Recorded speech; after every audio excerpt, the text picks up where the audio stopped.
बचपन से ये छुपन छुपाई का खेल खेलते थे और हमेशा कहते थे आई स्पाइस आई स्पाइस आई स्पाइस।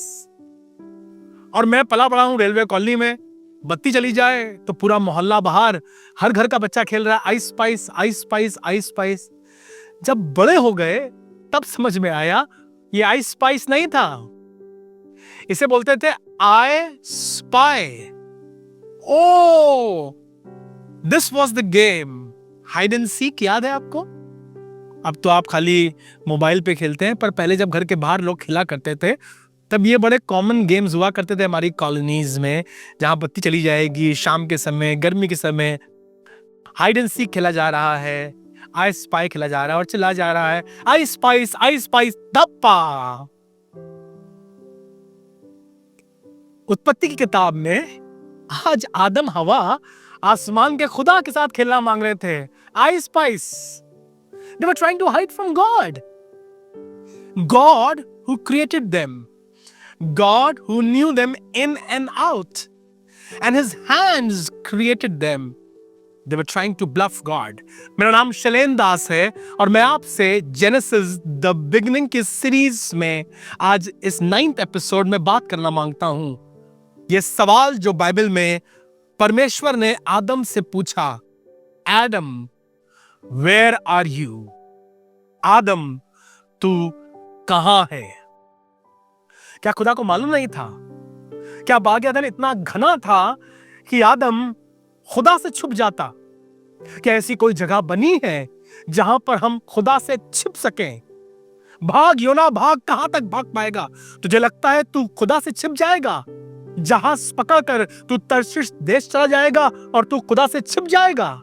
ना, तेरे खुदा की नजर तुझ पर है और तू छिप नहीं सकता। मछली के पेट के अंदर भी वो अपनी नजर तुझ पर बनाकर रखेगा। दाऊद ने कहा, मैं तेरी हुजूरी से कहां भागूं? यदि मैं भोर की किरणों पर चढ़कर अपना बिछौना उस पार लगाऊं तो तू वहां भी है। यदि मैं धुलोक में चला जाऊं, पाताल लोक में छुप जाऊं तो खुदावन तू वहां भी है।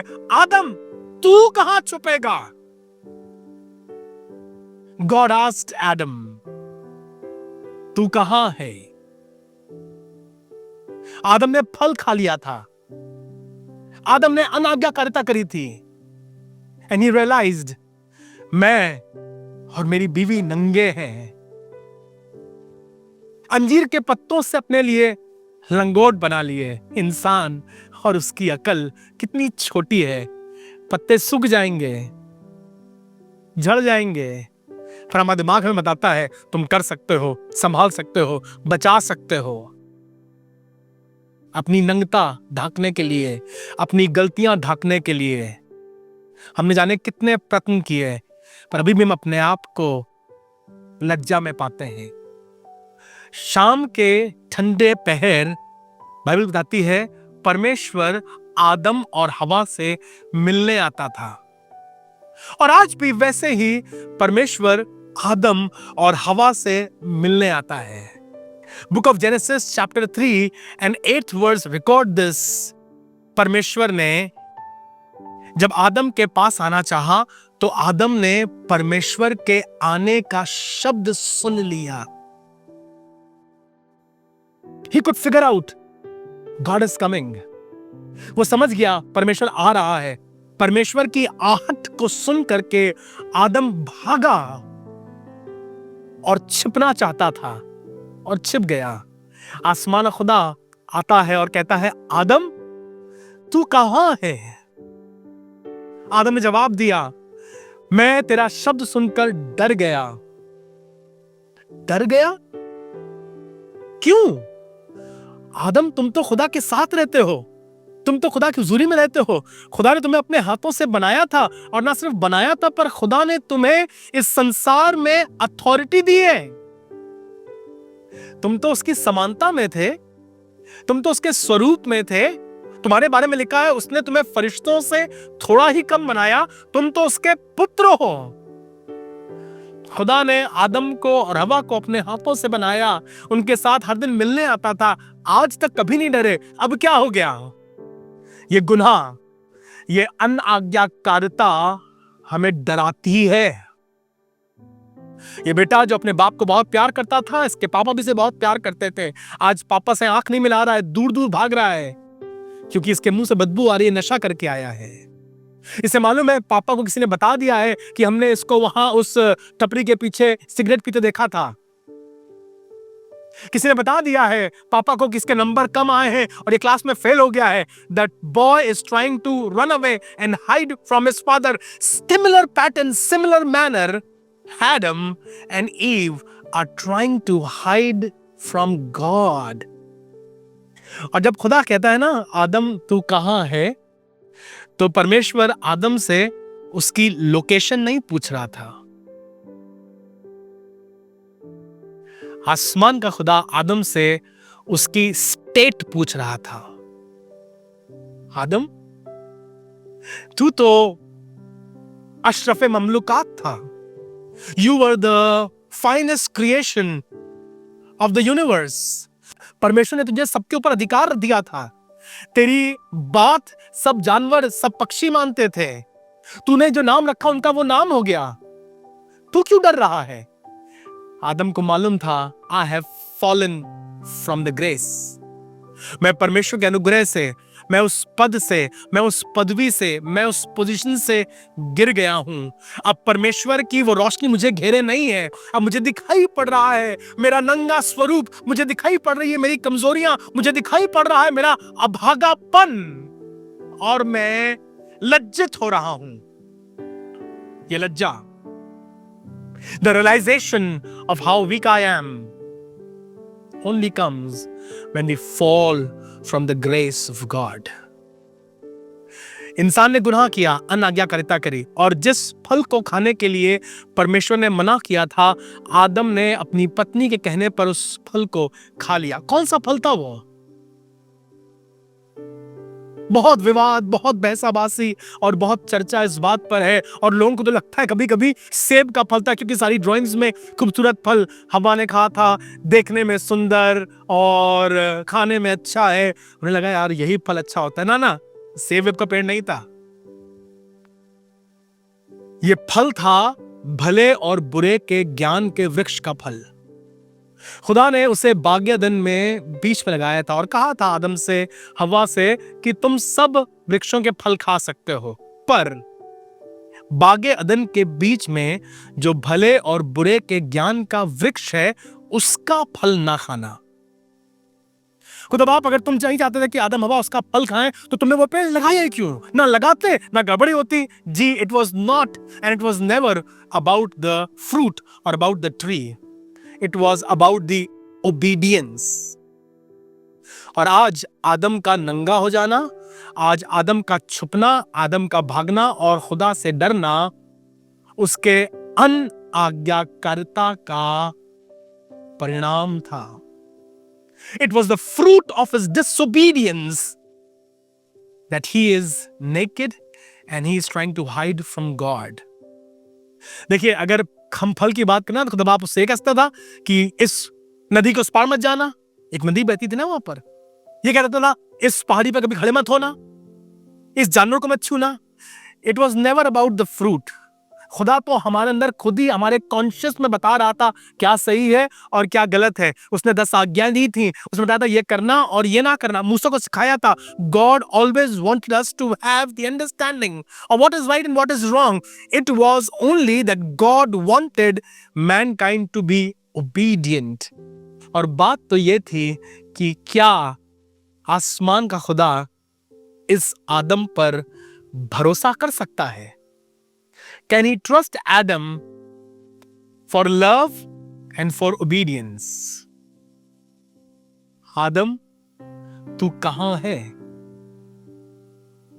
प्रकाशित वाक्य में यही सवाल दोबारा दोहराया गया है और कलीसिया से पूछा गया है, चेत कर कि तू कहां से गिरा है। Where you were? खुदा ने ठहराया था, खुदा ने बरकत दी थी, तुझे पढ़ाया था, पर तू वहां से नीचे गिर गया।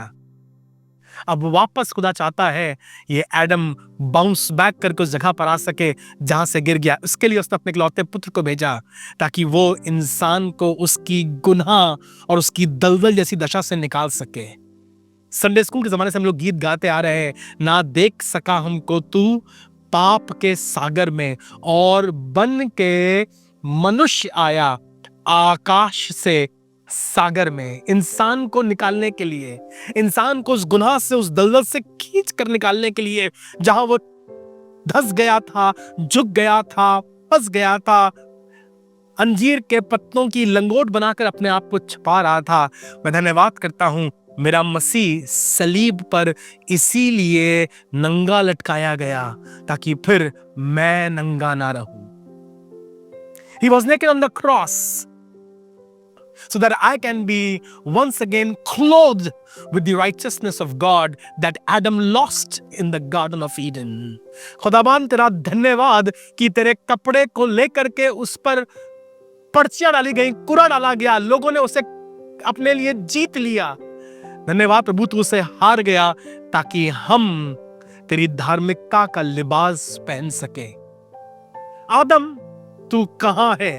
तेरा खुदा आज भी तुझे पुकार के पूछ रहा है, आदम तू कहां है? किस नशे में है, किस झूठ में है और भाग रहा है खुदा से। नहीं जाएंगे हम संडे चर्च, हम नहीं पढ़ेंगे खुदा कलाम, हम नहीं करेंगे दुआ, हमारे पास टाइम नहीं है, अभी हम बहुत बिजी हैं। You are running from God and you think there is a place where you can run. मैं तेरी हुजूरी से कहां जाऊं?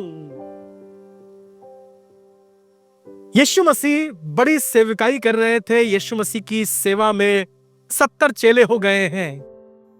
यीशु मसीह एक दिन उनसे बात करते और कहते हैं, मेरा देह फिल हकीकत खाने की चीज और मेरा लहू पीने के लिए है। अगर तुम मेरी रोटी में से ना खाओ, मेरे देह में से ना खाओ और मेरे लहू में से ना पियो, तो तुम्हारा और मेरा कोई रिश्ता नहीं। लोग समझे नहीं। 58 लोग, 58 डिसाइपल्स ऑफ जीसस छोड़ के चले गए। एक अजीब सा माहौल हो गया।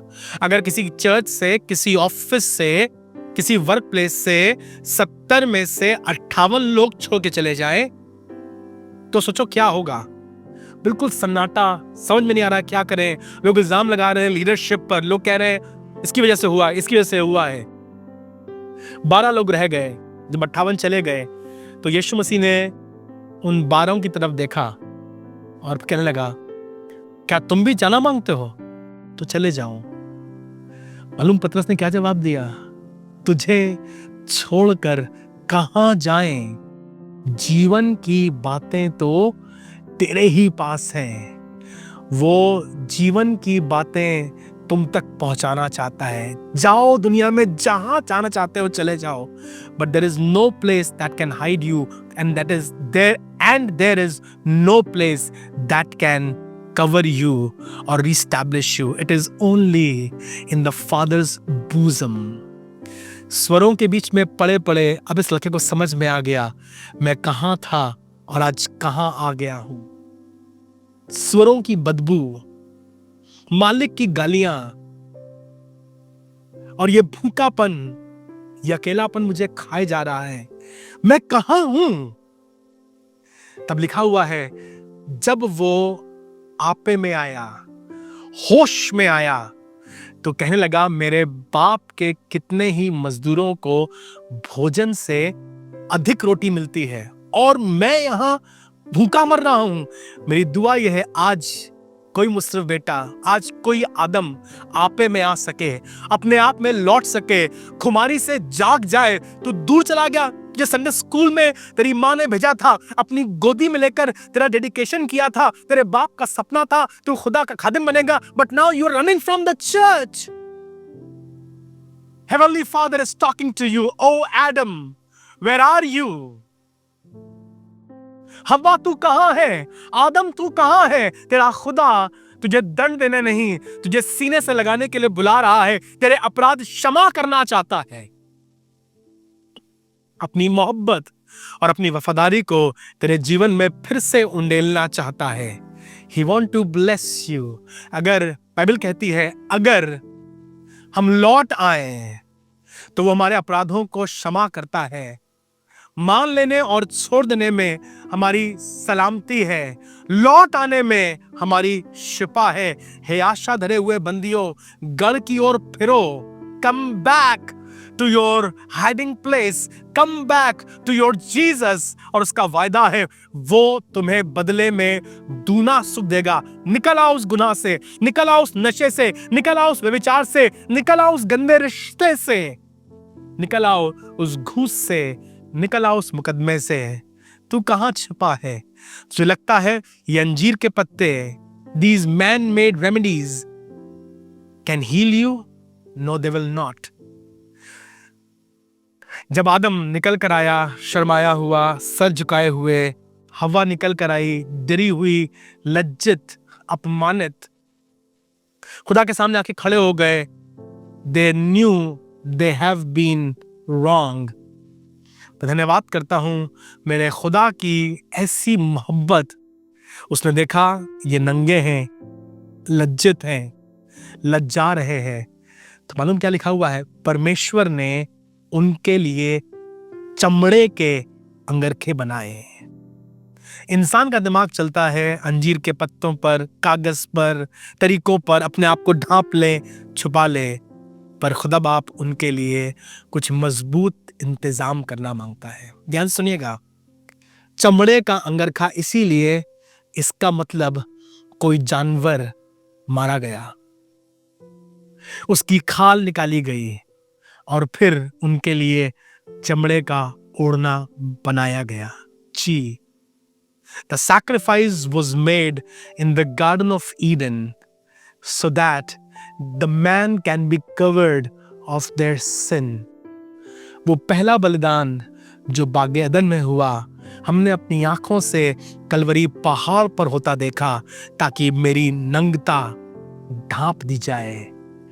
उसकी खाल ऐसे खींच दी गई जैसे कोई उस पर हल चलाता हो। उसके कपड़े उतार लिए गए ताकि मैं ढांका जाऊं। मैं विश्वास करता हूं आज भी प्रभु यीशु मसीह की मोहब्बत और प्रभु यीशु मसीह का बलिदान हमें ढांक कर हमारी लज्जा से आजाद करना चाहता है। लोग मजाक बना रहे हैं, हंस रहे हैं, तुम अधमुए पड़े हो, तुम्हारा खुदा तुम्हें ढांकना चाहता है। बाइबल कहती है मुबारक है वो जिसका अपराध क्षमा किया गया और जिसके पाप ढांके गए। He is ready to cover you right now. Nobody will ever laugh on you again. Nobody will even talk about that sin.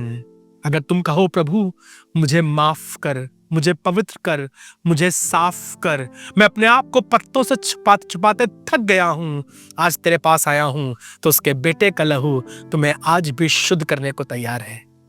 मैं आपके लिए दुआ करना चाहता हूं ताकि फिर हम लज्जाते ना रहे। प्रभु यीशु मसीह, धन्यवाद, धन्यवाद और धन्यवाद। ये सवाल आदम तू कहां है बरसों बरस से इस जमीन पर गूंज रहा है, और आज भी प्रभु तू हम इंसानों को हमारे गुनाह की हालत से, हमारी कमजोरियों से, हमारे नंगेपन से, हमारी लज्जा से बाहर निकालना चाहता है। आज दुआ करता हूं प्रभु, यदि कोई आदम, यदि कोई स्त्री, यदि कोई जवान इस आवाज को सुन करके तेरे पास आना चाहता है, तो तेरा अनुग्रह इस तरह से हो खुदावन, let this hour be an hour of transformation in their lives.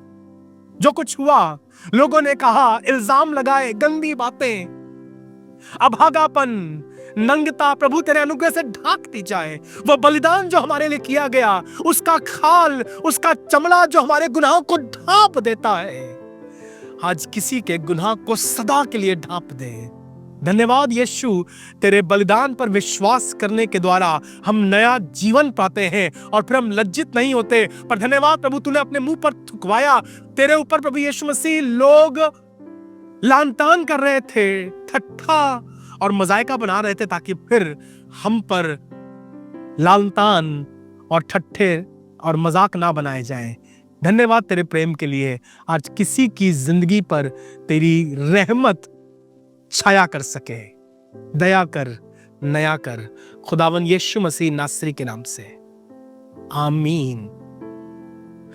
खुदावन यीशु मसीह तुम्हें धार्मिकता के वस्त्रों से सुसज्जित करना चाहता है। And you don't have to roam naked anymore, for you will have the royal garment upon you. तुम्हारे लिए एक मेमना कुर्बान किया गया है।